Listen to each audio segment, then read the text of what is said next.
So welcome everyone to our Talk Travel episode. This is your inspiration and travel information. It's designed to give you a lot of inspiration to extend that ever growing bucket list. And I can't think of a destination more exciting than Japan. But you know, in my view, there's two types of holidays. There's the holiday where you just know where you're going. You've probably been there before. You just want to chill out, and you know it's nothing to concentrate on. But then there's the other one, the type that you really do a lot of learning about the world and how diverse it is. The ones where we want to know all about the history and the culture and the way of life of different people. And I think Japan is probably one of those. But that type of holiday needs planning and it needs expertise. And many of you know that at Delmar World, we do have a team of worldwide specialists, and we have one on Japan.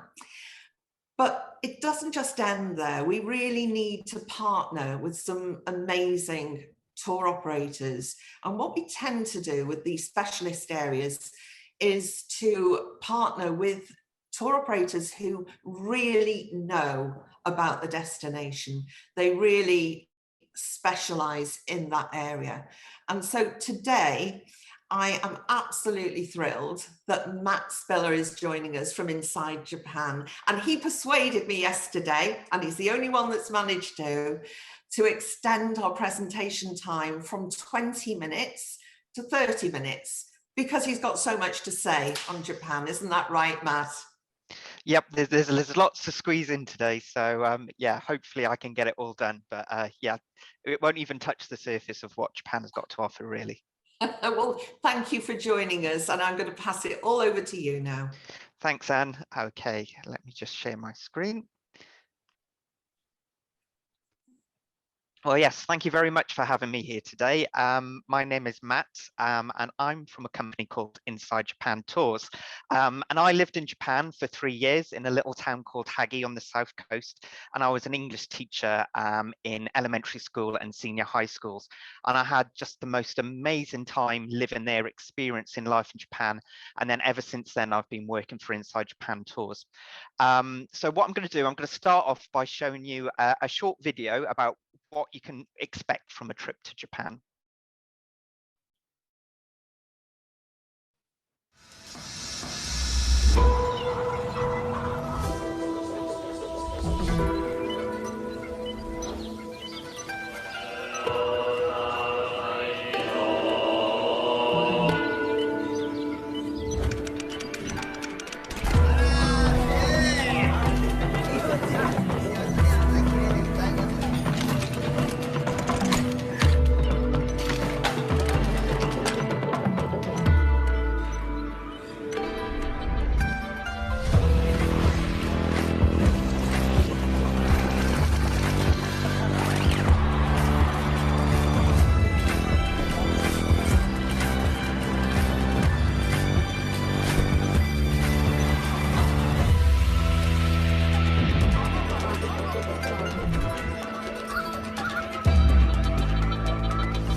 that's just a taster of what Japan has to offer.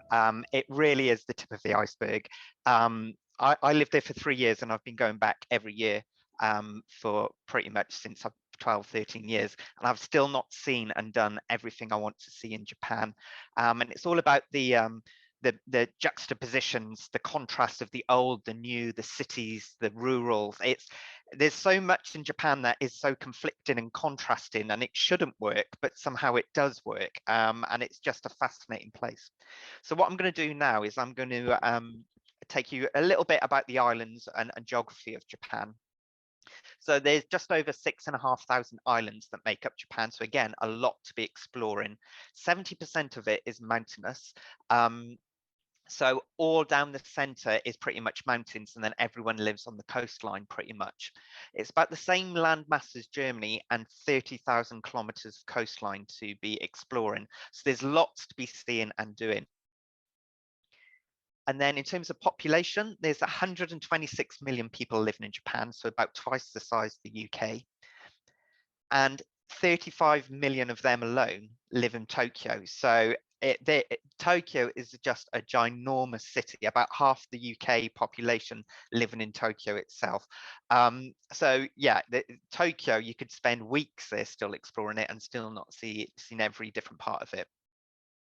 So Japan has got lots and lots of islands, but there's 4 main islands that make up the country. So we've got Hokkaido to the north. So Hokkaido hasn't been inhabited as long as the mainland Japan. So it's quite rural still, hasn't got the depth of culture in terms of shrines and temples. What it has got is amazing winter sports, some of the best powder snow I've been on. And then great wildlife, so winter bird watching with Steller sea eagles, Japanese cranes and things like that. And then in the summer, you've just got beautiful national parks, outdoor hiking and things like that. So it's a great place to explore, but it's not necessarily giving you the big shrines, the culture and temples that you would expect from a first-time trip to Japan. So it's not usually something somebody would do on their first trip to Japan. Honshu is the main island, and now this is what everyone's expecting when they think of Japan. So you've got the big hitters like Tokyo, Mount Fuji, Kyoto, Hiroshima, and I'm going to explain a bit more about this later on. But this main island is where a first-time visitor would usually go to Japan. Then you've got the island of Shikoku, which literally means fourth country. So it's the 4th largest island. And again, this is quite rural. So you've got vine bridges, gardens, castle towns. It is connected to the mainland by bridges and trains and things like that. So you can sort of dip into this island on a first time trip if you really want to go off the beaten track. But again, most people would stay to the main island. Then down south, you've got the island of Kyushu.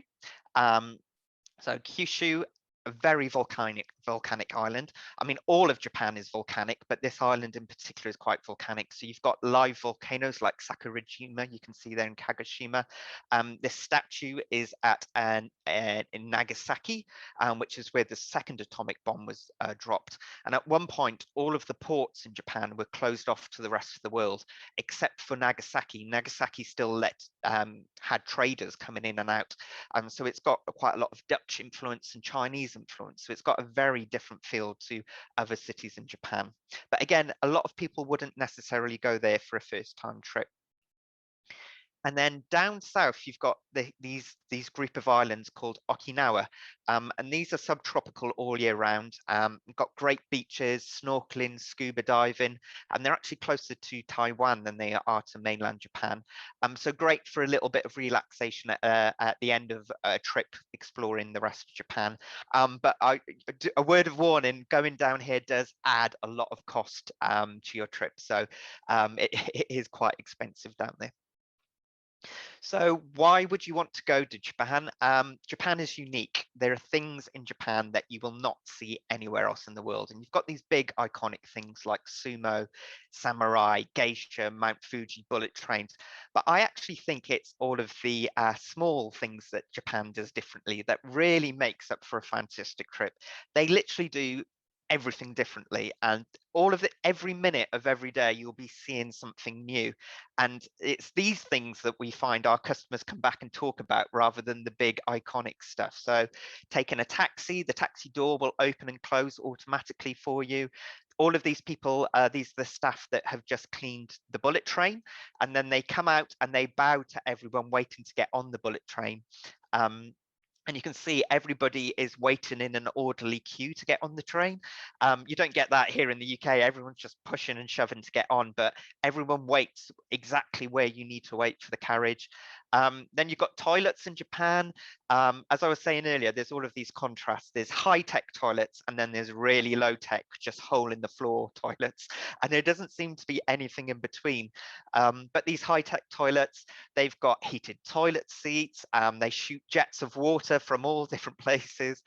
And actually, public toilets, sometimes they'll have a little button that you can press, and it will play the sound of running water or play the sound of music, just in case you don't want everyone else to hear you whilst you're in the toilet. So so yeah, just go into the toilets and experience in Japan, and you'll see there's toilet slippers. So Japan's a very clean place. So usually if you're going into a restaurant or a school or someone's house, you change from your outdoor shoes into indoor slippers, and then once you're in that building, so bars and restaurants, you use those slippers to get around to your table. But then if you're going to the toilet, you have to change from those slippers into toilet slippers, because they don't want the germs spreading from the toilet back into the restaurant. So even just going to the toilet, there's lots of things and etiquette and things to understand. And there is a lot of etiquette, and it is very different, but don't be put off by that. Japanese people know that their culture is difficult and very different. So there are places in the world that if you break etiquette, you can get into a lot of trouble. Japan's fine. They'll probably tell you about it, and but they'll tell you once, and as long as you don't do it again, it's fine. They'll see it as an opportunity to explain their culture to you rather than an opportunity to tell you off. So don't be worried about any of the etiquette in Japan.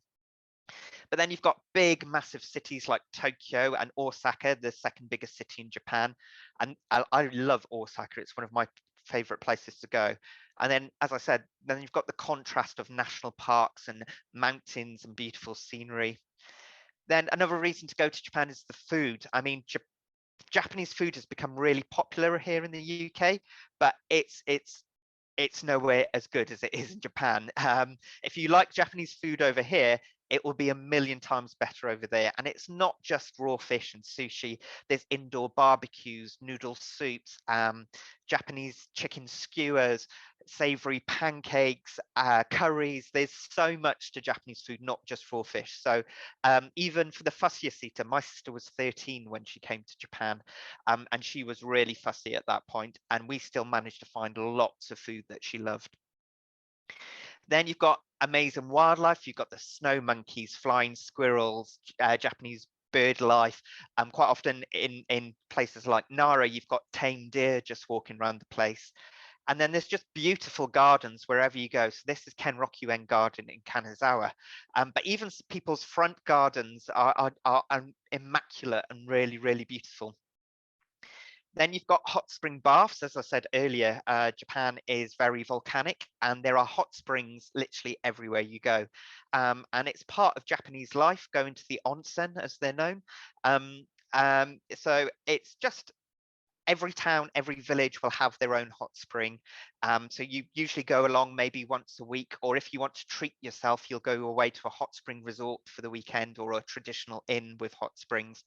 It's men and women usually separate. And one thing you do have to do is go in completely naked. So you're in your birthday suit. So it's not for everyone. Us Brits, we're a bit shy. We don't like getting naked in front of people, but I definitely recommend doing it because it's just a way of life in Japan, and you really experience part of their culture. But if you are a bit shy, there are ways of getting around being naked in front of other people, and I'll explain that a bit later on. So then Japan is great for the outdoors as well. A lot of people don't think of it as an outdoor destination, but you've got great hiking routes, pilgrimage routes, cycling routes. There's plenty of outdoor stuff you can do, and I definitely recommend get out in the nature and the countryside. There's only so much shrines and temples you can see in a 2-week trip. You will start to get a bit tired of shrines and temples. So Japan has plenty of other stuff to keep you entertained.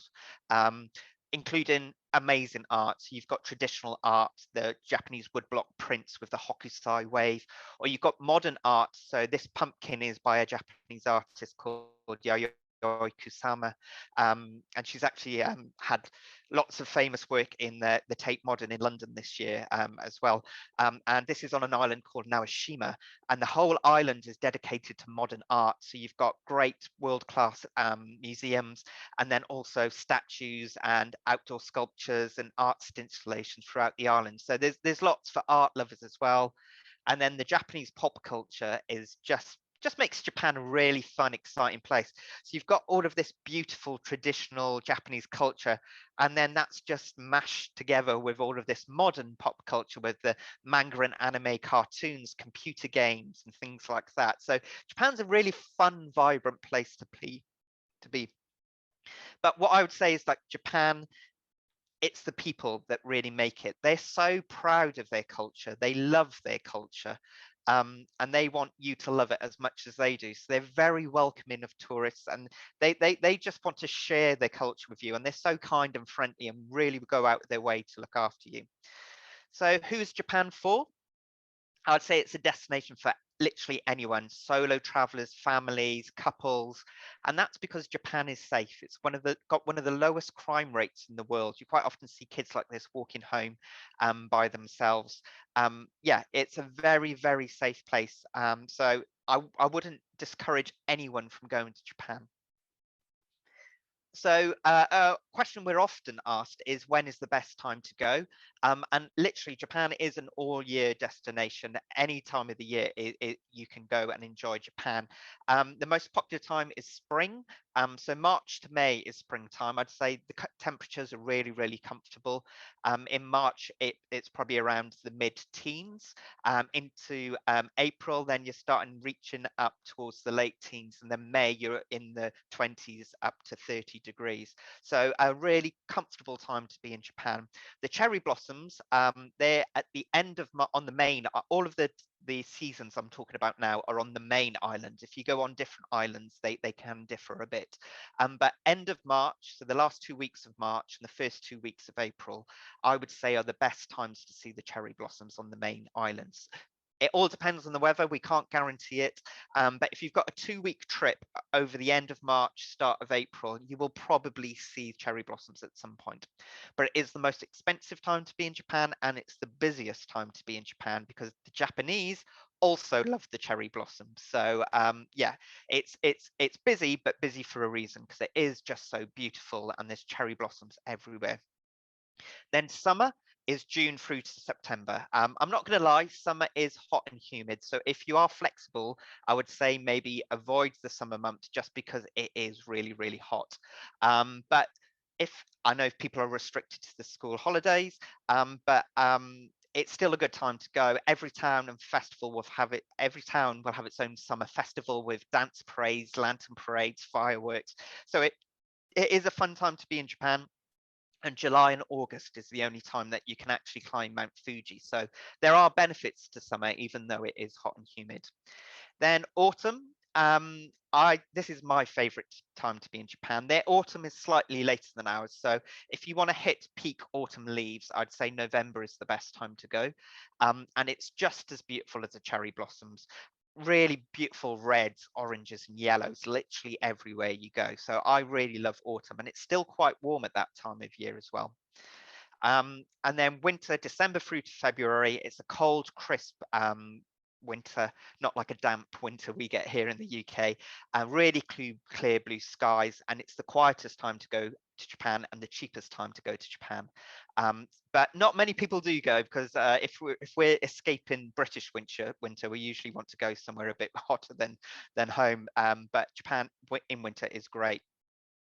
So where would you stay when you go to Japan? So it's got great Western style hotels across the country.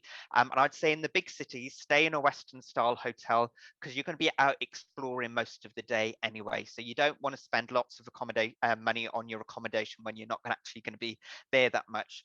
What I recommend is really splash out and treat yourself on some really nice traditional inns in the rural parts of Japan, where you are going to be in the evenings, and you can enjoy. So a ryokan is a traditional inn, and this is an example of a bedroom, and they've got hot spring baths.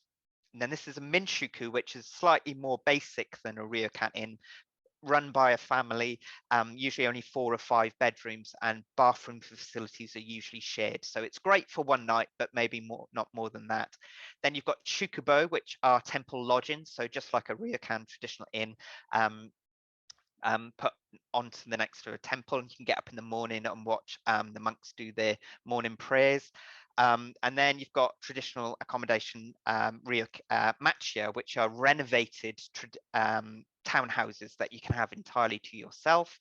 Or there's capsule hotels, not for everyone, but they're definitely an experience. Another question we often get asked is, isn't Japan expensive? I mean, it's not the cheapest destination in Asia, but and it's usually the elephant in the room, that the price, but actually the day-to-day prices in Japan are not that expensive. So 90 pence for a soft drink, £1 to £2 for a subway journey, £5 for a bowl of ramen noodles. Here in London, I pay £15 for that. So eating out is quite reasonable. Temples are usually £2 to £4 to get into. Shrines are free to get into. So the day-to-day costs in Japan aren't that expensive, and there's absolutely no tipping. Another question we get a lot is the language. So Japanese people don't speak a lot of English, but all of the major train stations and sightseeing spots will have signs in English and Japanese. And even if the Japanese don't speak that much English, they will go out of their way to help you. If they see you're lost, they'll ask if they can help. If they can't explain where you need to go in English, they will take you by the hand and walk you 20 minutes out of their way just to make sure you get there. So the language barrier doesn't need to be an issue. It is there, but it's part of the fun of traveling in Japan. So sorry, this slide wasn't meant to be this. That's snuck in. Sorry about that. So we do 2 types of travel, and we do small group tours and self-guided adventures. So our small group tours are usually 14 people, so a nice small group that that you can go around Japan with a full-time tour leader. And being in a small group means you can go on public transport, you can go into local restaurants and really get a feel for Japan. So we've got a range of loads of small group tours, and they're from essential, which is budget, classic 3-star, all-inclusive 4-star, and then superior is 4 to 5-star.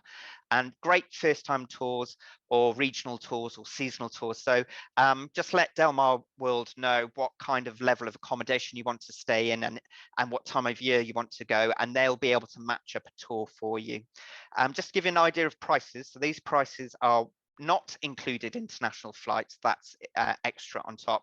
So Japan in Masked, which is a 2-week budget tour, is about £2,600 per person plus flights. Classic Japan 3-star for 2 weeks is about £4,000 per person plus flights. All in Japan, all inclusive, so all your meals, all your entrance fees, everything included, 4-star, for just over £5,000 per person plus flights. And then Japan Enchantment, a superior tour, 4 to 5-star for 2 weeks, about £6,000 per person plus flights. And then we do self-guided adventures. So this is traveling around Japan by yourself. We can do any budgets that you want to go for, any time of the year, and literally to anywhere you go to Japan. And what we provide you with is your own little info pack with your itinerary, Goya if you need their help at any point, questions, restaurant rent reservations, anything like that, they're there to help you.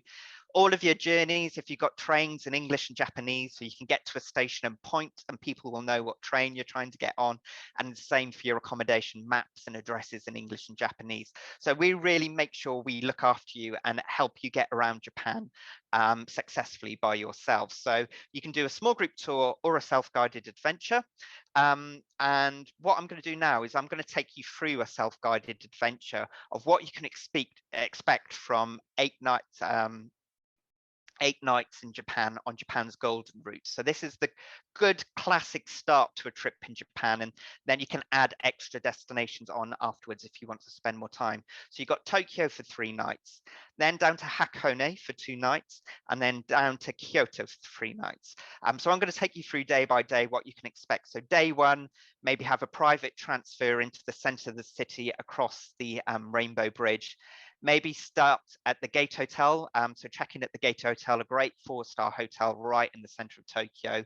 And when you arrive, you'll receive a little pack of tickets from our office in Nagoya in Japan, and they will have everything written out in English and Japanese, so you know exactly what's what. And then you could just start going out exploring Tokyo by yourself. Get on this public transport, maybe go to Meiji Shrine, which is the most prestigious shrine in Tokyo, so quite often you see weddings taking place. And just outside the shrine in Harajuku and Yoyogi Park, you've got all of the pop culture and youth culture with crazy costumes, and on a Sunday you can see the dancing Elvises who dance in the park. Then maybe go for something for dinner, so maybe ramen pork noodles, or this is okonomiyaki, a savory pancake made out of cabbage, and the sauces on top are amazing. So you could try that, and you cook it in front of you. And then back to your hotel, good night. Then day 2, you might have a guide for the day. So this is Hattori-san. He will take you out for the day on the public transport, exploring Tokyo. You might go to Hamaruku Gardens, right in the center of Tokyo. And in that little tea house on the pond, you can have Japanese green tea. Then from the gardens, you can take a river cruise up the Sumida River to Asakusa, which is the traditional district of Tokyo, where you'll find Sensoji Temple, which is the oldest temple in Tokyo. Then after that, you might want to go up the Tokyo Skytree, which is the world's largest telecommunications tower, and you can get amazing views out across the city and even of Mount Fuji on a clear day. Then in the evening, we'll arrange for one of our insiders to take you out for the evening and go down the back streets and the back alleys and go on an Izakaya tour. So an Izakaya is a Japanese pub, basically, and you'll go along and try lots of little different dishes and drink beer or sake, and it's a bit like tapas. You have a little bit and then move to the next place, and it's just a great way to see the city. And once everyone's had a few beers, suddenly their English gets really, really good. Day 3, you've then got a free day in the city. You can maybe go to Tsukiji Fish Market for a sushi breakfast, or you could go to Kabakura, about 40 minutes south of Tokyo, to see this giant bronze Buddha on the coastline. Or to the north of Tokyo, about 2 hours, is Nikko, this UNESCO World Heritage Site complex of shrines and temples. And it's where the hear no evil, speak no evil, see no evil monkeys come from. Day 4, you're leaving Tokyo, and then you're on a bullet train about 40 minutes out of Tokyo to Hakone National Park. You'll be staying at the Motoyu Kansuiro, and this is a beautiful traditional inn. And this is your living room and your bedroom all in one. So in the evening, they move this table away and put futons for you to stay.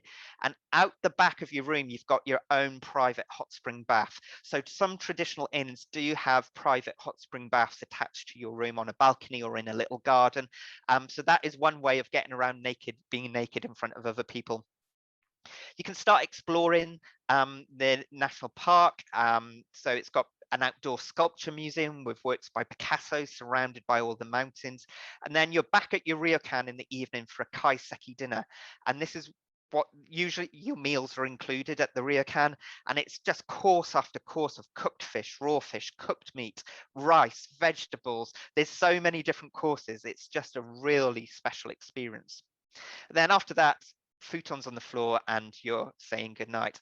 Day 5, then you explore the national park. So there's lots of cable cars and ropeways which take you up a wakudani, where they extract all the hot springs for the traditional inns, and they cook eggs in them, and the sulfur turns them black, and apparently that adds 7 years to your life. I'm not sure it's that true, but apparently. And then you can take the cable car down to Lake Ashi, where on a clear day you can get clear views of Mount Fuji and take a cruise across the river, the lake. Then back to your ryokan in the evening. And then day 6, you're back on the bullet train. About 2 hours away from Hakone is Kyoto. And this is the cultural heart of Japan. It looks quite modern when you step off the train like this, but there are just pockets of tradition and culture throughout the city. You'll stay in a traditional machiya, traditional renovated townhouse. And then you just start exploring completely by yourself for the first day. The next day, you've got a guide. So this is Kiona-san. She'll take you out for the day. And yeah, Kiona-san, you might recognize her if you've watched the Paul Hollywood Eats Japan series on Channel 4. And she took him around Osaka and we helped arrange that. So yeah, she's one of our best guides. And you might go to Kingakuji, the Golden Pavilion, or Roanji Rock Garden, or Bamboo Grove, the Arashiyama Bamboo Grove, or we can even arrange for you to have afternoon tea with a geisha where they do dance and do tea ceremony, and then they might play drinking games with you.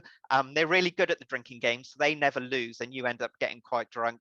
Or you could go to Fushimi Inari Shrine with all of these beautiful red gates going up the side of the hill to the shrine. Day 8, you've got a free day by yourself. You might want to go to Nara, 40 minutes away, another ancient capital of Japan. Or Osaka, again, 40 minutes away from Kyoto. Osaka is known as the kitchen of Japan. So it's all about street food and bars and shopping and people watching. And it's a really fun city. And every March they have a sumo tournament there. Or Himeji is about an hour and a half from Kyoto, and it's got Japan's largest original castle, so you can go explore Himeji Castle. And then day 9, it's basically what you want to do from there. So you could head down from Kyoto, maybe down to Hiroshima and Miyajima, so where the first atomic bomb was dropped, and the Peace Park and Museum is definitely worth visiting. It's very upsetting, but it's done really well. And the city has a very positive outlook, despite everything that happened there. And off the coast of Hiroshima is a really beautiful island called Miyajima, where you could stay in a traditional inn for a couple of nights and just enjoy island life. Then Kanazawa to the north, famous for gardens and samurai culture and arts and crafts. Or there's this village, Shirakawa-go, in the Japanese Alps, which have got all of these thatched roof farmhouses that you can stay in. Or Takayama, again in the Japanese Alps, famous for sake brewery. So you can go explore all the sake breweries and do little sake brewery tours. Or down south, you've got Mount Koya, a temple complex on top of a mountain where you can stay in a temple lodging and get up in the morning and watch the prayers and the monks do their prayers. Or you've also got the Kumano Kodo, which is ancient pilgrimage routes through beautiful scenery like this. So you hike for 2 or 3 or 4 days from place to place and forward your luggage on through spectacular scenery like this. And it's just a really, really special thing to do. So just an idea of prices. So 14 nights, our best of Japan trip. Essential budget, about £2,000 per person plus flights. Classics, 3-star from about 2,700 per person plus flights. Superior, then 4-star, about £5,000 per person plus flights. And then deluxe is just under £10,000 per person plus flights. Economy flights start at around £700 per person. But there's so much to see and do all across the country. We can tailor make it, work with Delmar World to do specifically what you want and what suits your interests. We can literally do anything you want. So do speak to the team and we'll happily work with them to put something together for you. We've also got a sister brand called Inside Asia Tours, where we do Vietnam, Cambodia, Malaysia, Borneo, Laos, and Thailand. And that's it. So thank you very much for listening. And does anybody have any questions?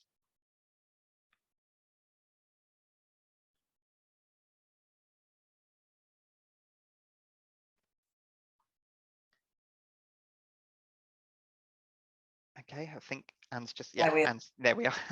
I've unmuted now. Wow. Sorry, there was a lot I threw at you there. That was stunning, absolutely stunning.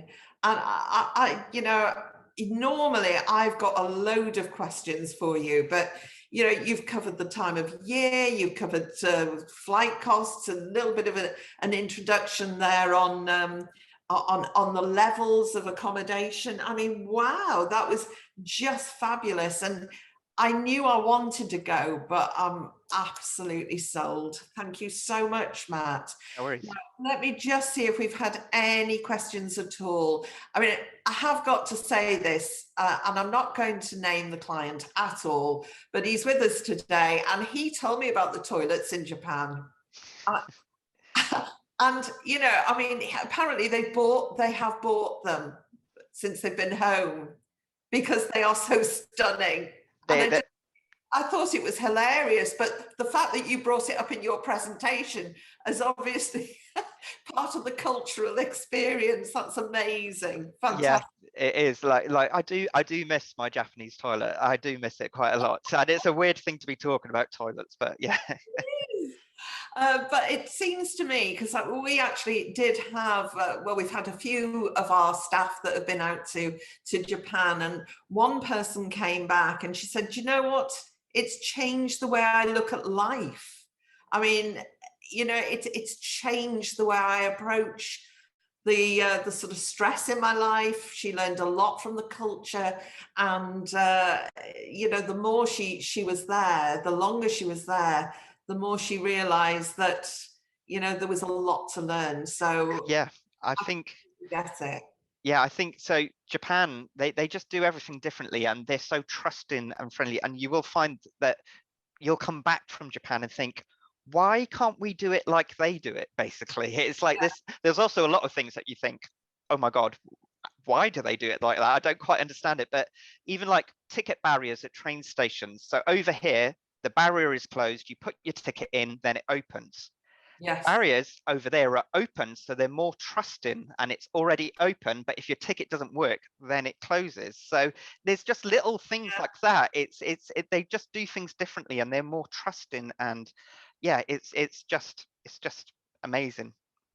I think the fact that you do both tours and you do the independence adventure, could you combine the two? Could you do, sort of a tour for 7 days and then perhaps have, more of an independent? Yeah, definitely. We have got some tours which are a little bit shorter than others. I think they're usually 8 or 9 nights on the tour, and then if you want to add on a tailor-made add-on after that, then we can certainly do that as well.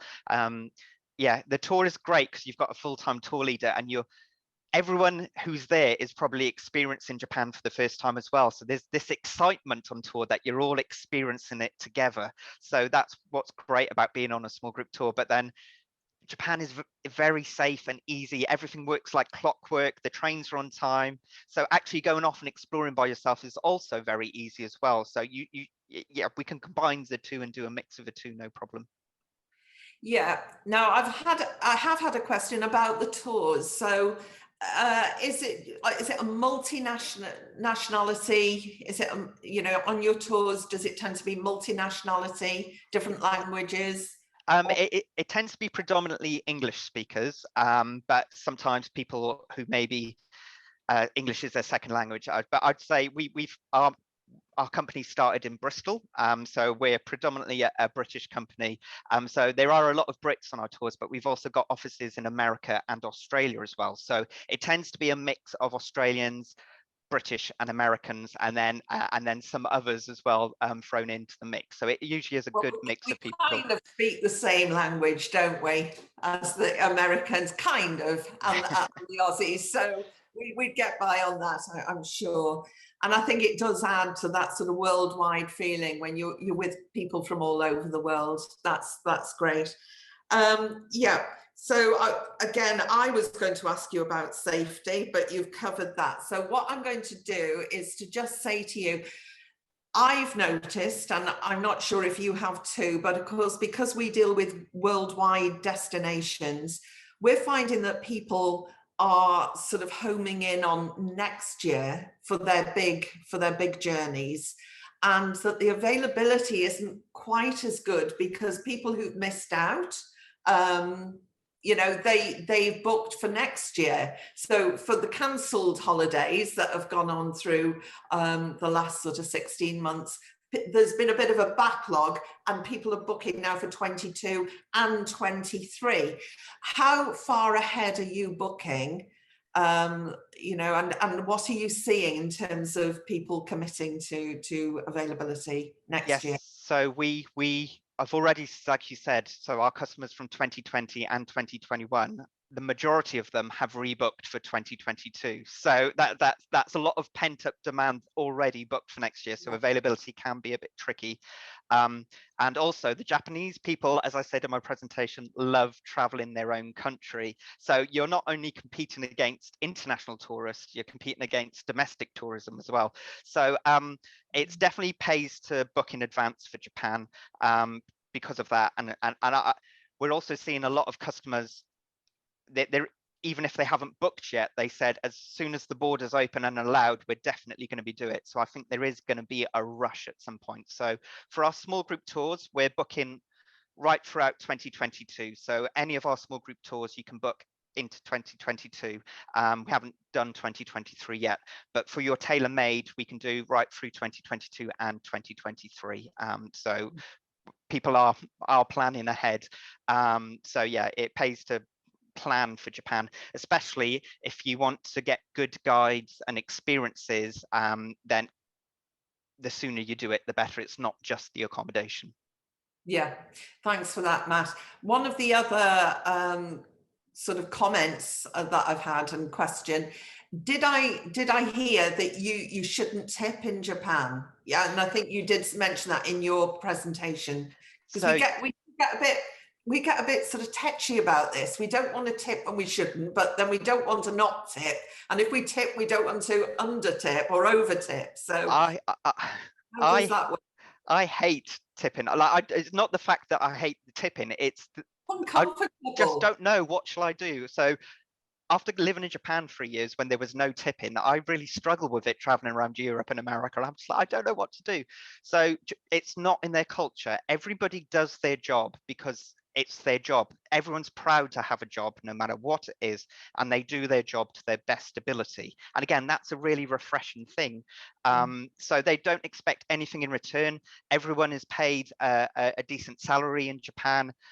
So it's just not part of their culture. And if you try and tip them, they will probably chase you down the road and try and give it back to you, because it's just not part of their way of doing. So what we usually recommend is they love bringing souvenirs home for friends and families if they've been traveling. So if you've got a really good guide, just bring a nice little, like some British shortbread from Marks and Spencer's or something like that, a nice little gift from home, and they much prefer that if they're your guide for the day than trying to hand them money. So because some thought has gone into it, and tipping's just not part of their culture.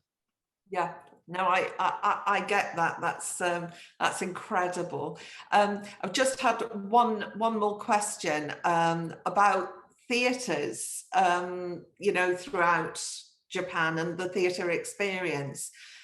Is it, do you have to book tickets in advance? And, is that something that you can help with? I know certainly you've helped us in the past with clients, but is that something that you would be aware of and we could book through you?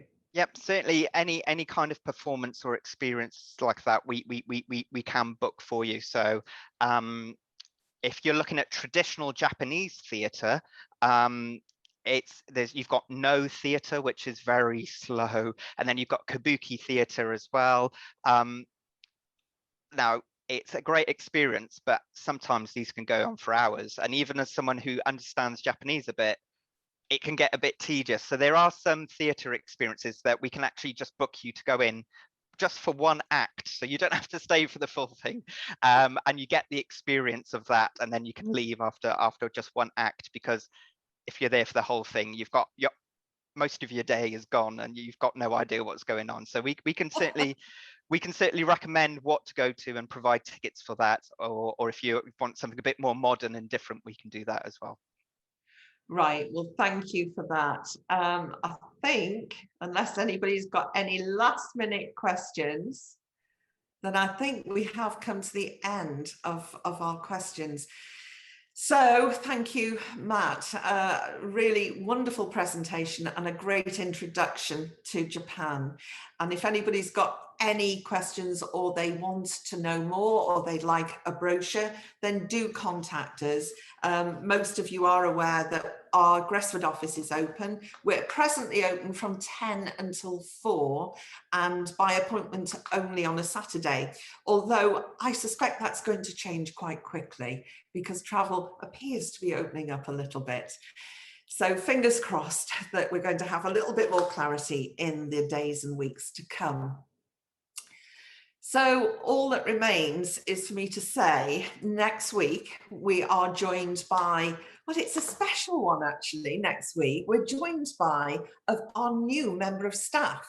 She's called Kerry and she used to work for a wonderful company called G Adventures. So we'll be sending invitations out to you because this particular company, they specialize in adventures for all age groups on a worldwide basis. And she will introduce herself to you next week as one of our staff members, but also sharing what she had learned with G Adventures over the last couple of years. So thank you everyone for joining us. And I do hope that you're going to tune in next week to get more inspiration. Bye for now.